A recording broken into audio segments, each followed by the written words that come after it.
The average solo GP is dead. Being handcuffed to a practice that only makes money while you're drilling crushes your freedom. Being trapped at the office is no way to experience life. And doing more fillings and crowns ain't the answer to freedom. Stop it. Freedom comes when your practice makes money without you. Freedom is choosing how many days and how you dental. Ready to forge your freedom? Then keep listening to become a super GP and super CEO. This is the Titanium Practice Podcast with your host, Dr. Stephen Freeman. Let's go. Hello, all you beautiful people, and welcome back to yet another stellar episode of the Titanium Practice Podcast with your host and personal freedom coach, Dr. Stephen Freeman. Thanks for joining me today. We've got a fantastic topic here for you today. I mean, it's really, really good. I think today we are going to talk about rocks. Rocks, baby. So what do I mean by that? Rocks. I love the concept of if you take like a tall jar and someone hands you some small pebbles, a bunch of sand, and maybe some larger rocks.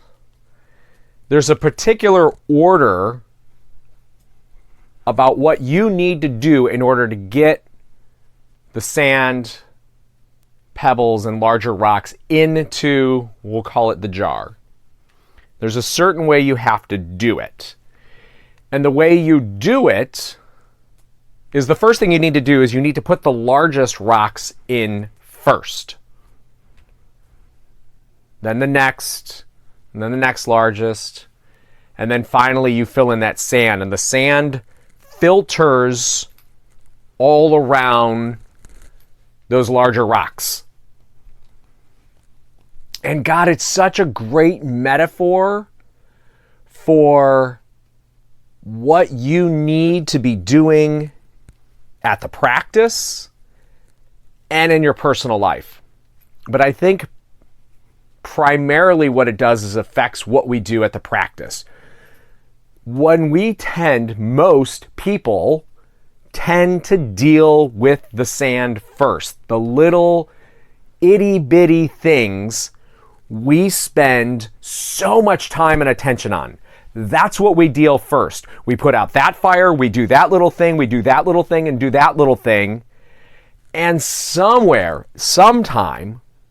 we might actually find the time to finally address the big things.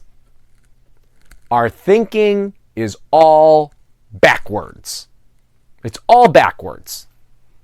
That is why we never get anything accomplished.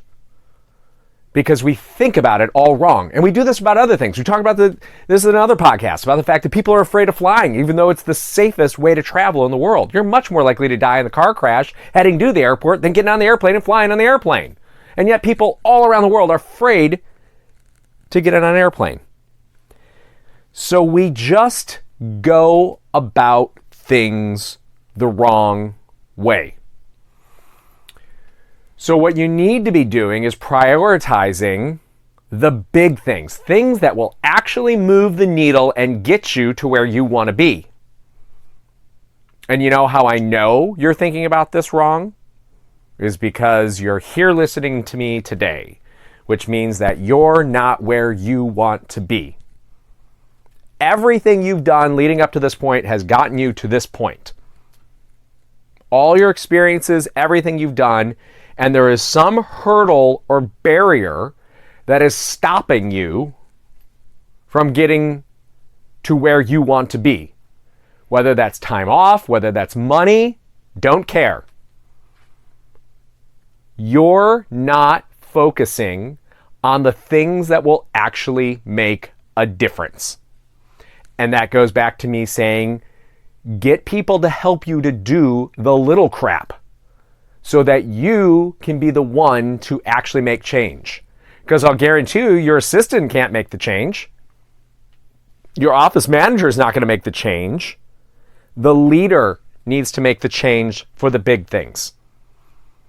Your assistant is thinking about coming in, sucking spit, and going home to her family. That's what she's doing. She's not going to care about whether you get more time off. She's not going to care whether or not you have a $1 million, $2 million, whatever $1 million practice. She does not care, nor should she. Now, she should do a good job when she's there. She should perform to the best of her abilities while she's there, but she doesn't give a crap about that practice. She doesn't. She wants to make good money, do a good job, and then go home and be a good parent to her kids. That is her job, and that is her obligations that she needs to fulfill. Your job is bigger than that. So, when we talk about, excuse me, getting these rocks taken care of, you need to identify what they are. Most of the time we suck at doing those things too. But if you're listening to this, you know the whole goal is freedom.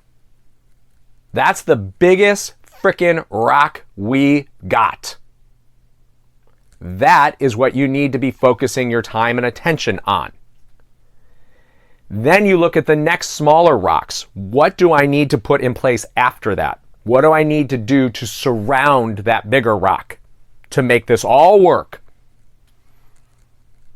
And I'm telling you right now, the way to get to freedom is we need to get you to the point of being a super GP. The problem with that is that we were all told in dental school what you did with these specialties was you fill out a referral pad. That is how you do specialty dentistry, is you fill out a dental pad or a referral pad. It is a fundamental failure in our teaching. And it happens to all of us. So they don't want you to be doing specialty procedures. And that's bullshit. Does that mean you should do everyone that walks through your door? Hell no. Do you want to do everyone that walks through your door? Hell no. You don't. But about 80% of the specialty stuff that walks through your door, you should absolutely be able to do. And my God, will that just fill an entire day for you of extremely profitable procedures. Many 4, 5 times, 10x times as much revenue for the same amount of time that you're spending doing this other piddly crap is what makes the difference. It's amazing. Big rock, freedom, things to get there. Learning how to be a super GP. And then you can cut back on all the time you want. It's amazing. Make it one day. Make it no days. Don't care. Make it what you want it to be, but you need to identify it. And I can help you get there because you've had this whole hierarchy tell you that you shouldn't be doing this. I got very lucky. I had my dad, oral surgeon, help me learn how to do implants. I was extremely lucky to have that in my life. I was fortunate to have him know other specialists. I had mentors and guides to help me how to do this stuff. And almost all of you, I'm willing to bet, have been some course at this point in time about maybe how to place implants. And a lot of the time, the instructor will be like, here's my email, here's my contact info, contact if you need me. How many of you do that? Almost none of you do that. Why? Because it's weird. It's a weekend impersonal class where they lecture and talk at you for the weekend, and you do pick up some things. There's no doubt about it, but they're talking at you and there's no development of a relationship. You need to be able to trust that person. You need to be able to have good rapport with that person. Because without it, making that leap is scary. It's scary to do. I felt the same exact way. And there is nothing special about me. Kindergarten, I did it twice. Did kindergarten twice. Dominated it the second time. I was really freaking good at it. I was even the teacher's special helper. That's how good I was at kindergarten the second time I did it. It was amazing. I failed my first board exam that I took for the Northeast Regional Board. Didn't know how to make a temporary. I think I know how to make a temporary now. I don't know. I've made a lot of them, but I have gone through these things and been challenged by many things through my life, and there's nothing terribly special about what I can do. The difference is that I had a guide to help me get through those rough patches. You will have implants fail. What do you do when that happens? I can help you with that. You will have endo that goes sideways on you. What happens when that occurs? You'll have an ortho case that one stubborn tooth doesn't want to rotate. How do you get it to rotate? How do you make my mom happy with that case? There's fixes for all of these things, which is great. All of them have fixes. But you need to have someone that can be by your side to help fix those things. Because they're going to happen, and you know they're going to happen. That's where the fear comes from. That's where the fear comes from, is that you know those bad things are going to happen. Now, the good news is they almost never happen. They happen a tiny fraction of the time. But you need to know how to fix them. You need to know what to do when they do happen, but we let that tiny, small, I'm talking like 2-3% of the time, that's what we're talking about. How often do you have problems when you're doing general dentistry, though? You have some of those cases, you're like, man, I just cannot capture that margin on that crown or that bridge. You can't get it closed. You can't get the patient to like the crown in their mouth. God, the lady bitching about how the crown on number 18 looks. What? Shut up. It's number 18. But somehow, she's got the fish hook with her finger in the side of her mouth with the mirror, and she pulls it up directly to her face, and she keeps looking at it and telling you she doesn't like how it looks. What? How often does that happen? Not very often, but it happens, and it eats at you. And you don't know how you're going to fix it, but you end up fixing it. The difference is you've been through it enough times now that you don't really think about it that's this way. You know you'll get by it. You don't really need help to get through that. But until you do these things, someone showed you along the line, or dumb luck, one of the two, showed you how to get through getting that crown finally seated and the patient happy and on their way. Somewhere along the line, you figured it out. My job is to compress that time with these specialty procedures to help you make sure that we minimize how often they occur and how long they're a pain in the ass.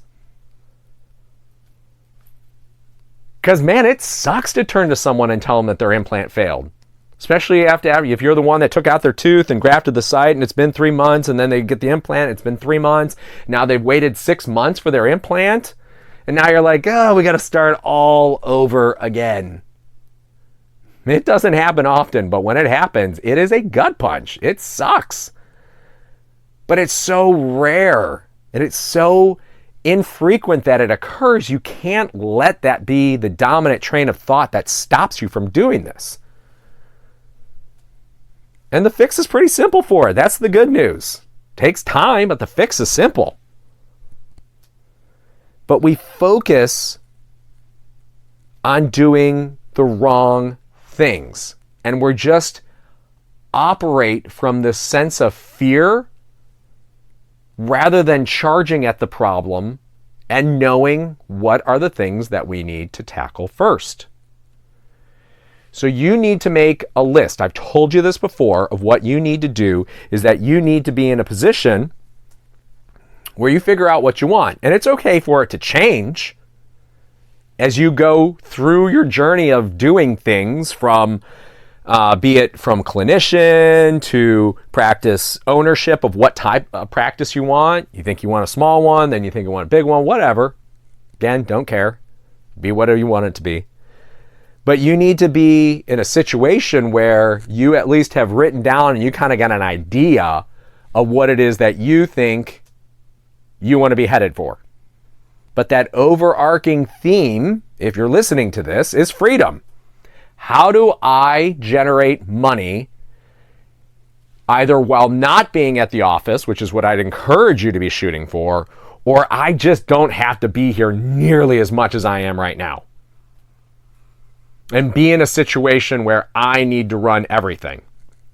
Man, I remember when I was less than a year into owning my practice, and it was just my wife and I. So when we first started, she was the assistant, front office person, and I was the dentist and hygienist, and it was miserable. Told her it was a living hell. It was very, very difficult because she didn't know what she was doing. And it turned out I didn't really know what it was that I was doing. And I put her in a position to fail, and good for her because she rose to the occasion, and she was and continues to be amazing. She's no longer working at the practice anymore, but she continues to be an amazing human being and always rises to the challenge. But I set her up to fail. But we went to visit my sister. She lived in Long Beach at the time, out in California. I was still living I lived here in Florida. And so we were going to go and visit her for 4th of July. We get on the plane, fly there. And when you first, there's 3 hours difference between Florida and California. And when I go to bed early, I've told you this. I go to bed early.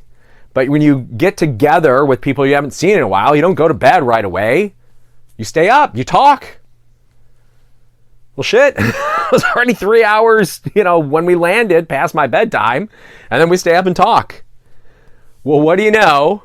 We have to bring the laptop and our phone because we're the only 2 people that work at this office, and we're awoken what feels like the middle of the night, which out there it was. Phone started ringing at 3 a.m. because it was 6 a.m. back here in Florida. Still think that's a little early to be calling the dental office. I don't know who the hell you think you're going to get at 6 a.m. But they started calling. So here we are in about 3 hours of sleep. We spring out of bed, grab the phone, try to get the computer to start up and do that whole rigmarole of, my computer's running slow, blah, blah, blah, blah, blah, blah. And you can't even think straight. You can't think straight because you're just woken up out of this stupor. But that's where it came from. That's where we started. We had just the 2 of us, and I needed to make this practice work, so I needed to be answering that phone, and I needed to be the one that had a computer with me to make those appointments. Whew. We didn't take a salary that first year. Even though it was just the 2 of us, I didn't take a salary the first year. It was slow going. It took me a long time to figure out how to do this. Now I'm pretty damn good at doing it. And now, fast forward, is I don't need to be there. I don't need to be there, and there are people to do all of those things. They'll make all of those appointments. They'll make sure that the phone's answered. All of that stuff just gets done without me, which is amazing. But what you need to do is identify how you are going to do that. And I'm not saying that all of you are in the position right now where you need to be taking the laptop with you, or whatever you're going to use to schedule patients when you go on a trip, but you need to not be burdened by that stuff. They should not be contacting you while you are on a trip. You are on vacation, you're spending time with your family. So the overarching primary rock is freedom. And then we're going to surround that by getting there, by doing these specialty procedures and making you a super GP. And then we're going to supercharge that practice. And I'm going to use the word super again because it's super cool, and say super CEO to really, really drive up the profits on that. Those are the rocks that you need to be thinking about. That is what you need to be focusing on. You do not need to be doing another Class 2 composite in order to get there. You just don't. That's not the answer of how you get there. Somebody else can do that for you. Somebody else can do that for you. And you may say you don't want to screw with that, and that's fine. And you can keep doing that until you get to the point where you can just say, I'm done with that. And whether that means that you get that out of your practice and you say, I'm just not going to do general dentistry anymore, and I'm just going to focus on these procedures that really actually make me money. Because that's the thing, is that we're all being attacked by so many different factors right now. A lot of you have insane school debt.